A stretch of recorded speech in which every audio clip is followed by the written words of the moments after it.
Good evening and welcome to the Coon Rapids City Council meeting for Tuesday, July 21st, 2020. If you could please rise and join us for the pledge. I pledge allegiance to the flag of the United States of America and to the republic for which it stands, one nation under God, indivisible, with liberty and justice for all. Please call the roll.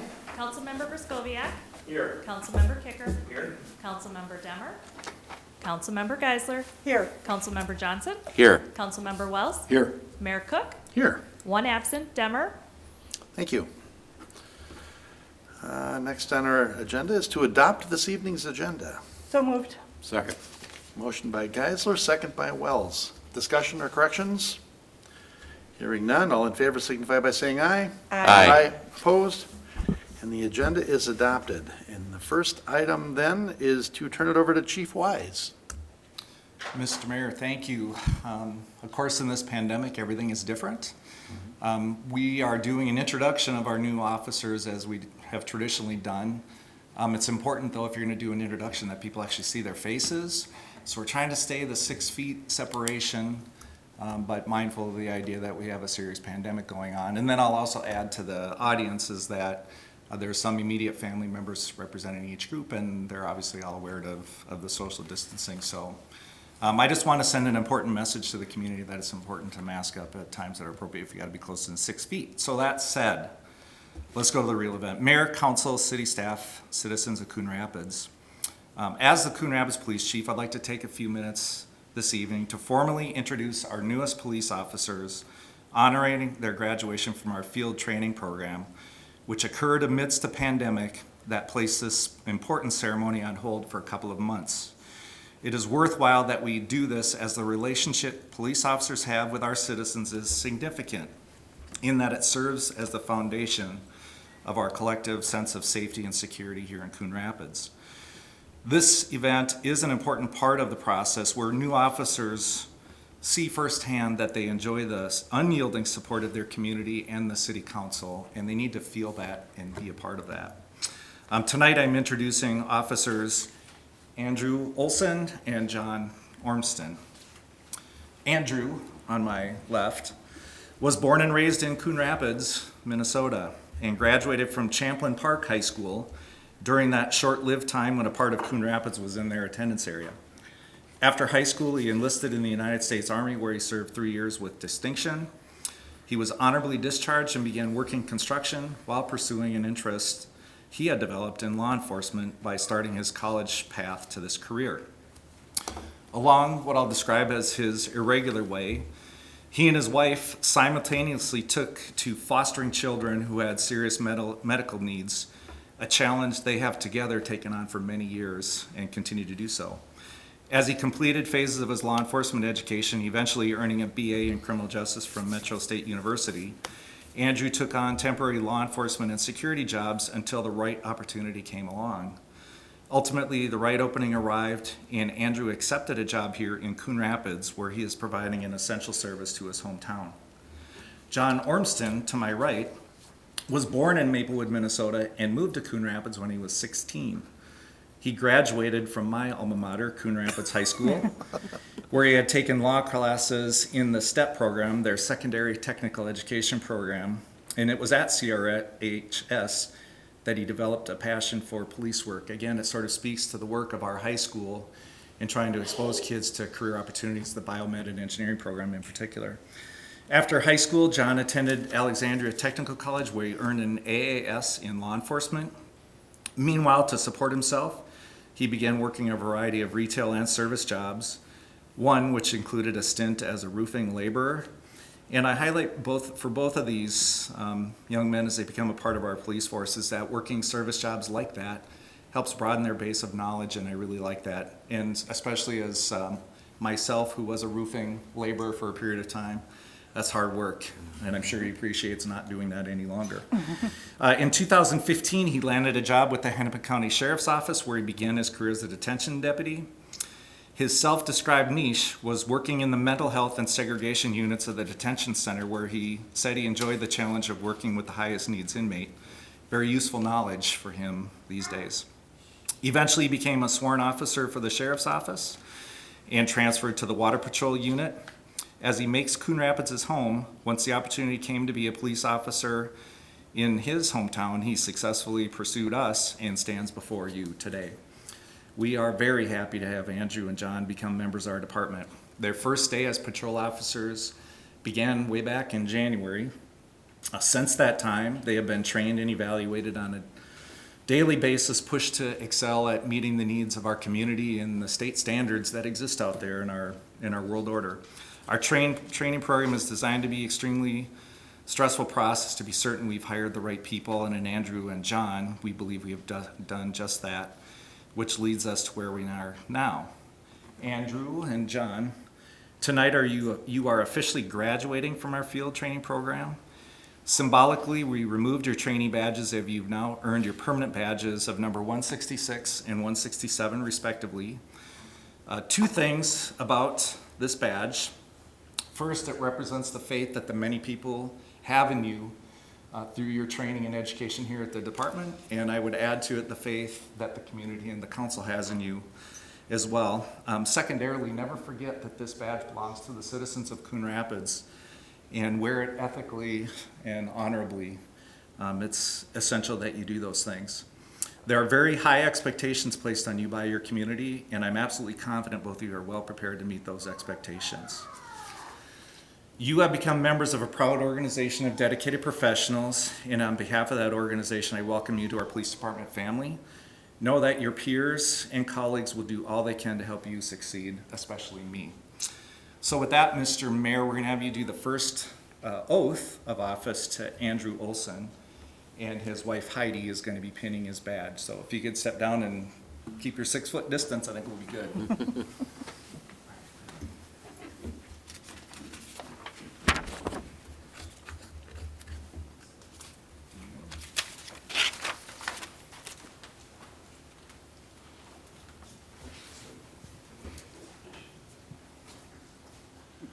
I guess I've lost track. I thought we'd pinned first. It's been a while. All right, we'll see how, I don't have quite a 6 foot arm, but we'll see how we do. If you would raise your right arm and repeat after me. Right hand. Thank you. Nice job. I, Andrew Olson, do solemnly swear I, Andrew Olson, do solemnly swear that I will support the Constitution of the United States that I will support the Constitution of the United States and the Constitution of the State of Minnesota, and the Constitution of the State of Minnesota, and discharge faithfully and discharge faithfully the duties of a police officer the duties of a police officer for the city of Coon Rapids, for the city of Coon Rapids, in the county of Anoka, in the county of Anoka, and the state of Minnesota, and the state of Minnesota, to the best of my judgment and ability. to the best of my judgment and ability. Congratulations.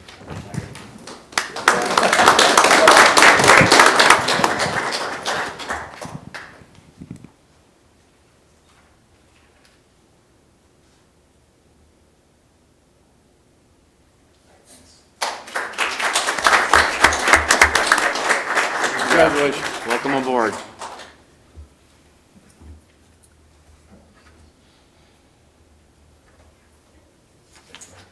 Actually, Mr. Mayor, I think in hindsight, you are right. I think we do the badge first and then the oath, but we'll get that done this go around. And then for John, it'll be his fiancee, Katie. So, Katie, make sure I get the right badge to the right office.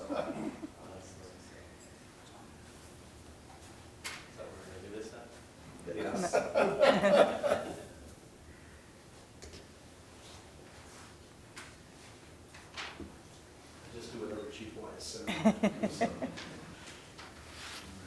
You would please raise your right hand. I, John Ormston, I, John Ormston, do solemnly swear do solemnly swear that I will support the Constitution of the United States that I will support the Constitution of the United States and the Constitution of the State of Minnesota, and the Constitution of the State of Minnesota, and discharge faithfully and discharge faithfully the duties of a police officer the duties of a police for officer the city of Coon Rapids, for the city of Coon Rapids, in the county of Anoka, in the county of Anoka, and the state of Minnesota, and the state of Minnesota, to the best of my judgment and ability. to the best of my judgment and ability. Thank you.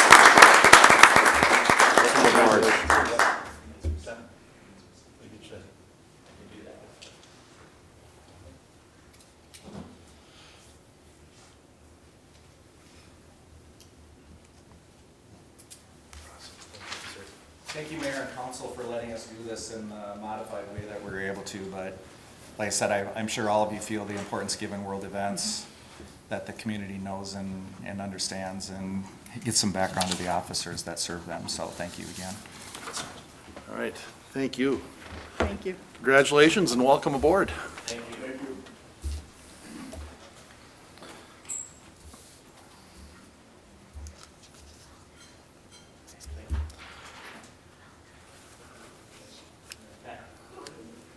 All right, we are up to approval of the minutes of the previous meeting. Move to approve. Second?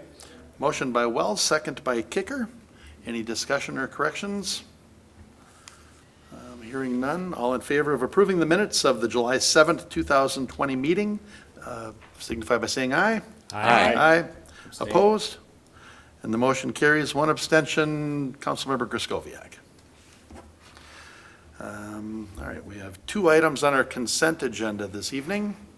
The first one is to adopt Resolution 20-64, a trust agreement. The attached resolution and trust agreement authorizes the transfer of a trust established in August 2007 from Wells Fargo Bank to U.S. Bank for the provision of employee welfare benefits pursuant to one or more employee welfare benefit plans described in the trust agreement, and this trust holds the city's HRA contributions for eligible current city employees and retirees.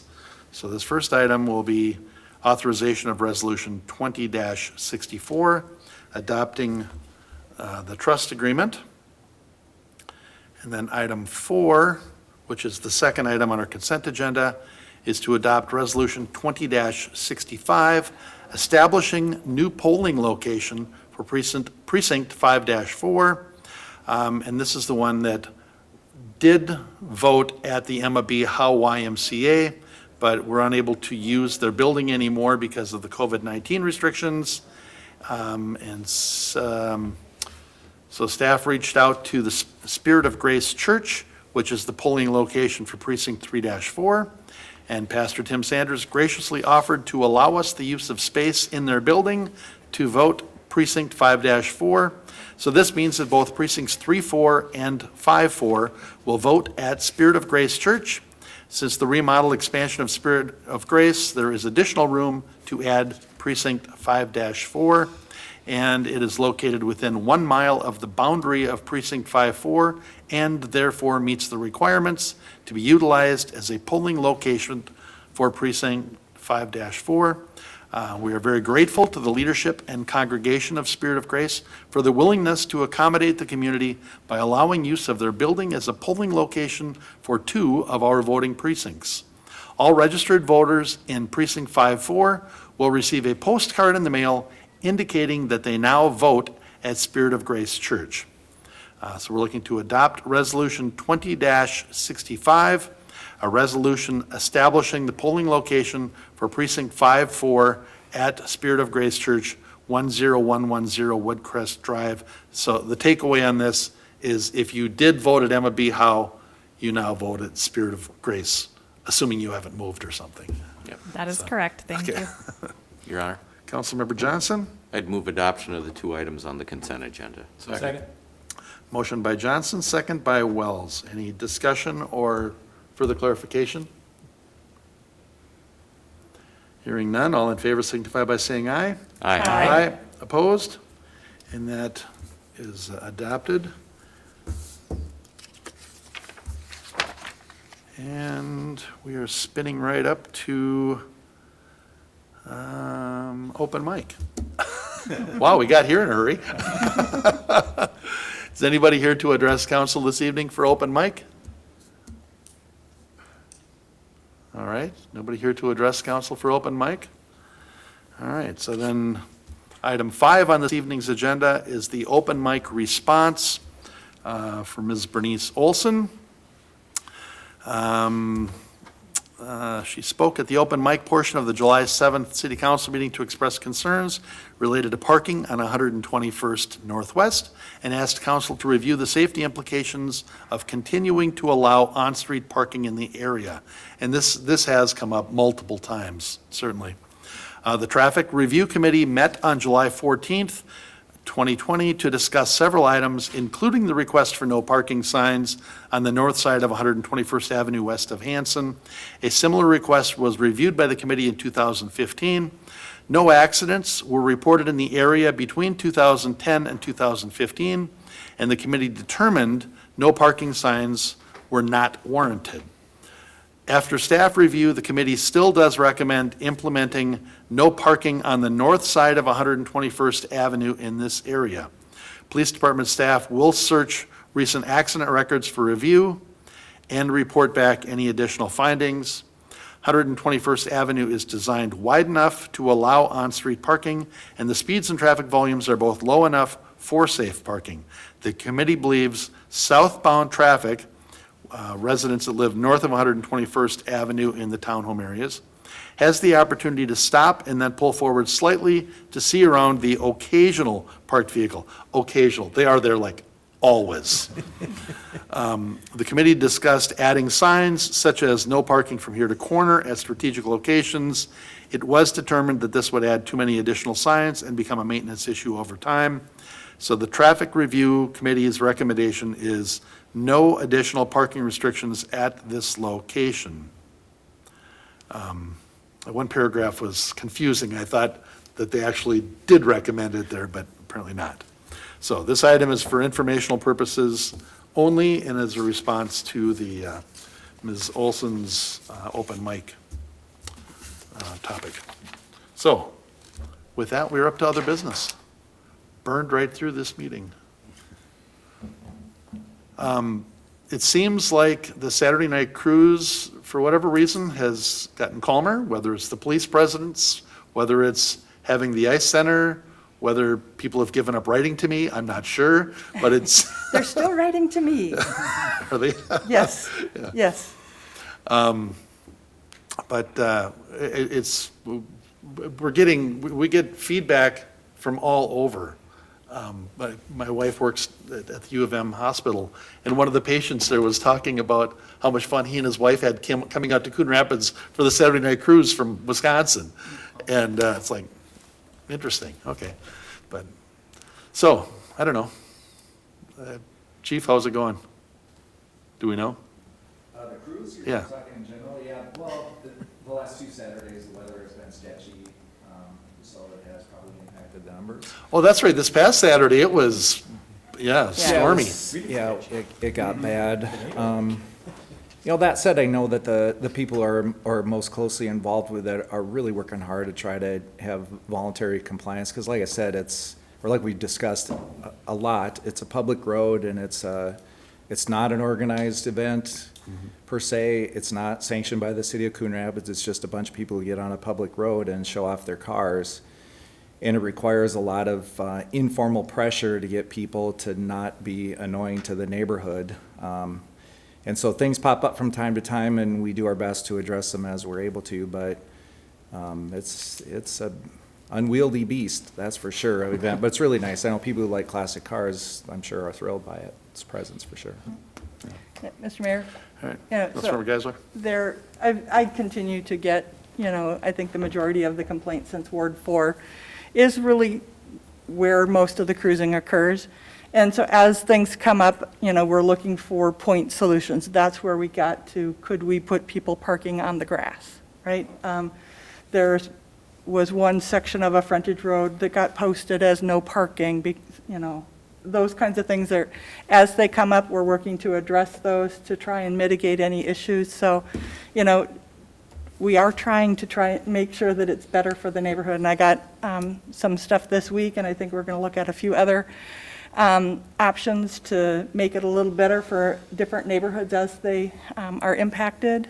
But we're doing our best to make it work within our ability to make change. All right, very good, thank you. Other business? Mr. Stemmerl? Mayor, Council, no, not really at this time. It's a pretty quiet time of the summer. Most of the events have already been canceled. There's not a lot of fun things to talk about other than the farmer's market is now open on Wednesday afternoons at the Coon Rapids Ice Center. Mentioned that a couple of weeks ago, but beyond that, There aren't a lot of city-sponsored events happening at this point. We should have Mr. Anderson zoom in if he's not going to come to the meeting, so at least give us the Bunker Hills update. Yeah, I can vouch for Bunker Hills that it's very busy from a golf perspective right now. Kendall's, the restaurant is open, both to indoor and outdoor seating, obviously under very modified conditions, but they're starting to see some of the events come back again in modified ways in August and September, and so from a business standpoint, that's very welcome news as we certainly were impacted in the early months of this season. But from a golf perspective, people are out playing, trying to recreate and do things that they can that are allowed, and certainly Bunker Hills has been one of the places that's benefited from that. We were at Kendall's last Wednesday night for an event, and between that and the golf, Wednesday night men's golf league, it was like old times. They were parked all the way out, and it was nice to see that many folks there. But Ms. Lensmeyer? I would just like to let folks know that we are open for absentee voting here at City Hall from 8 to 4:30, Monday through Friday, and we'll be open Saturday, August 8. And so if there's, is that right? Sorry. If you wanted to vote in person that day, direct balloting, where you can insert your ballot into the machine, starts on August 4 if you'd prefer that over the envelope process. We have voting information on the city's website on the elections page, including your sample ballot, or you can visit mnvotes.org, put in your address, click on what's on my ballot, and see it that way. Excellent. Thank you. Mr. Mayor, Councilmember I Griscoviac. think we're getting close to the formal completion of the Hanson Overpass Bridge, and we have an event planned for August 4th. 4th. weeks. Okay, Yes. all right. Yep, the invitation to the city officials, county officials, and so forth, others who will be speaking, went out last week, and so I also copied everybody on that. So look forward to that. Should be a great event. Let's plan for some good weather, and if not, we'll go underneath the bridge and have it underneath. So we'll make it work one way or the other. Nice to see that finally completed. It seemed like it was a big, long tail end of that project for some reason, so. They're making us pay for the end, though. They've been out there with the cutters, putting those really deep, sharp grooves in there, and you can hardly drive over it right now. boy. You gotta slow down to about 10 and toot, toot. Good. All right. Is that it? Any other business to come before council? All right. Motion to adjourn? Second. Motion by Kicker, second by Geisler to adjourn. All in favor signify by saying aye. Aye. And we are adjourned.